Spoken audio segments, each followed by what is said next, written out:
Welcome to प्यारे प्यारे छात्रों, बहुत बहुत स्वागत है आपका इस वीडियो में। इस वीडियो में हमने आपके लिए कक्षा 6वीं गणित विषय का जो पेपर है आपको मार्च महीने का, इसका कंप्लीट सॉल्यूशन लेकर आए हैं। तो यहाँ पर हम शुरुआत करते हैं। तो बच्चों, सबसे पहले आपको जो आपकी बेसिक्स एंट्रीज है, यहाँ पर आपको अपना नाम, पापा का नाम, कक्षा और यहाँ पर आपको अपनी शाला का नाम लिखना है। चलिए बच्चों, जो क्वेश्चन नंबर 1 है खंड आ, यहाँ से शुरुआत करते हैं। तो यहाँ पर है बच्चों, सही विकल्प चुनकर लिखना हमारे पास है 99,999। इसमें एक जोड़ने पर कौन सी संख्या प्राप्त होगी? तो बच्चों यहाँ पर प्राप्त होगी 1,00,000। तो उसका राइट आंसर आएगा डी वाला। अगला बच्चों, हमारे पास जो माचिस की तीली होती है, जो कि हम सबने देखा है, तो उससे हम किस तरीके की एक बंद आकृति बना सकते हैं? तो बच्चों यहाँ पर हम 3 तीली से एक त्रिभुज आकृति बना सकते हैं। इस तरह से 1 तीली, 2 तीली और 3 तीली। तो यहाँ इसका राइट आंसर आएगा त्रिभुज। अगला बच्चों, हमारे पास एक अक्षर है यहाँ पर ई, के और जेड एन। तो इसमें हमें जो समकोण जैसी आकृति कौन सी दिखाई देती है? तो बच्चों इसका राइट आंसर आएगा ए वाला। जो ई है वो हमें समकोण जैसी आकृति दिखाई देती है। अगला क्वेश्चन से बच्चों, हमारे पास जो छायांकित भाग है, इसमें हमें बताना है जो त्रिज्या, जो इसमें से कौन सा भाग है। तो यहाँ पर जो छायांकित भाग है वो है त्रिज्यखंड। ये जो है त्रिज्याखंड है। अगला बच्चों, यहाँ पर ये क्वेश्चन आपको हमें कमेंट्स करके बताना है इसका राइट आंसर। तो यहाँ पर है बच्चों, जैसा कि हम देख सकते हैं, बिंदु रेखा से दो भागों में बटी हुई आकृतियों में से कौन सी आकृति आईने के सामने रखने पर पूरा चित्र बनाएगी? तो यहाँ पर बच्चों, आई थिंक जो आईने के सामने हम रखते हैं तो जो हमारा प्रतिबिंब होता है वो उल्टा हो जाता है। तो यहाँ पर आई थिंक बच्चों, ये वाली जो आकृति बी हो सकती है और यहाँ पर ए भी हो सकती है। तो बट बच्चों, आपको इसको हमें कमेंट करके ज़रूर बताना है। और जो हमारा अगला क्वेश्चन है बच्चों, यहाँ पर है क्वेश्चन नंबर 2। तो इसमें हमें रिक्त स्थानों की पूर्ति करना। तो बच्चों, जो घन में कितनी सतहें होती है? तो छः सतहें होती है। जो हमारा डस्टर होता है उसको हम देखते हैं तो उसकी आकृति कुछ इस तरीके की होती है बच्चों। यहाँ पर इस तरीके से हमारा जो घन होता है, तो यहाँ पर अगर हम देखें तो इसमें कितनी सतह होती है बच्चों? 6 सतहें होती है ना। तो यहाँ पर एक, इधर की 2, 3, 4 और 5, 6। तो इस तरीके से यहाँ पर इसका राइट आंसर होगा 6 सतह है। फिर वह कोण जिसका मान 90 से कम हो, क्या होता है बच्चों? वो होता है न्यून कोण। अगला यहाँ पर रोमक संख्या है इसकी 98 की। तो यहाँ पर एक्स सी आई इसका राइट आंसर है। अगला बच्चों, 3 मीटर 45 सेंटीमीटर का मान सेंटीमीटर में होगा। तो यहाँ पर हम इसे मीटर को सेंटीमीटर में बदलेंगे। तो 3 में हम 300 का गुणा करेंगे। तो यहाँ पर आएगा 300 धन 45। तो बराबर हमारे पास कितना जाएगा बच्चों? 345 सेंटीमीटर। और अगला बच्चों, यहाँ पर इसका राइट आंसर आएगा 3 यहाँ पर। तो इसको आप ऐसा भी समझ सकते हो बच्चों, 12 गुणित 1/4। तो 4 3 12। तो यहाँ पर राइट आंसर आएगा 3। इसके बाद बच्चों, यहाँ पर जो क्वेश्चन है हमारे पास बड़े बड़े हैं। तो यहाँ पर बच्चों, किरण ने 5 किलो सेब, 5 किलोग्राम और 600 ग्राम अंगूर और यहाँ पर 3 किलोग्राम और 300 ग्राम आम खरीदे। तो किरण द्वारा कितने फल खरीदेगा? तो बच्चों, यहाँ पर हमने सेब लिख लिया, अंगूर लिख लिया और आम लिख लिया। 5 किलो थे हमारे पास सेब और अंगूर थे हमारे पास 5 किलो 600 ग्राम। तो हमने इन्हें अलग अलग लिख लिया और आम को अलग अलग लिख लिया।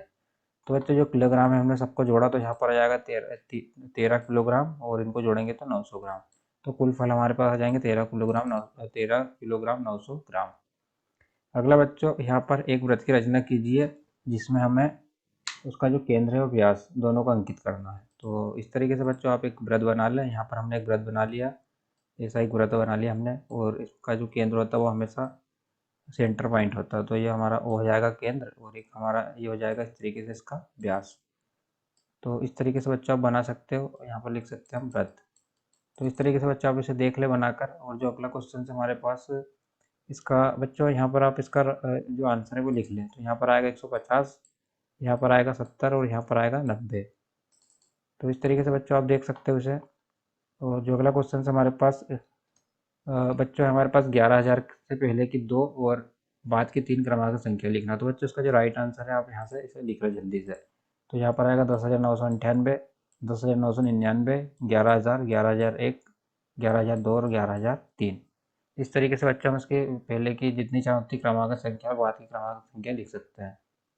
इसके बाद बच्चों, जो अगला क्वेश्चन हमारे पास है, टीना के पास 20 मीटर 50 सेंटीमीटर लंबा एक कपड़ा है। एक पर्दा बनाने के लिए 4 मीटर 75 सेंटीमीटर कपड़ा लगता है। तो पर्दा बनाने के बाद टीना के पास अब कितना कपड़ा बचा?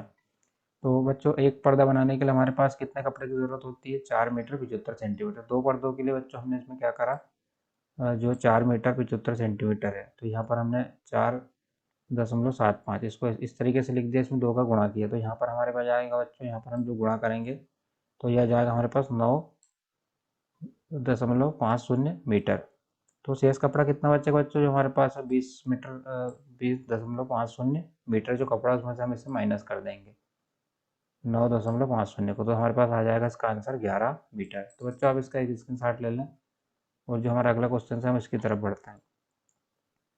तो देखिए बच्चों, जो अगला क्वेश्चन है बहुत ही आसान है, आप इसे एक बार देखेंगे तो आप इससे तो बच्चों मैंने इसे थोड़ा सा कम कर दिया है इसका जूम, और यहाँ पर हम देखते हैं कि हमें इस क्वेश्चन को किस तरीके से सॉल्व करना है। तो यहाँ पर हम देख सकते हैं बच्चों, जो खेल है ये गिल्ली डंडा है, क्रिकेट है, फुटबॉल है, वॉलीबॉल है और रस्सी कूद है। तो यहाँ पर बताना बच्चों सबसे कम पसंद किए जाने वाले खेल का नाम। तो यहाँ पर देख रहे हैं बच्चों सबसे कम कौन सा खेल पसंद किया जाता है, वॉलीबॉल। तो यहाँ पर इसका राइट आंसर आ जाएगा वॉलीबॉल।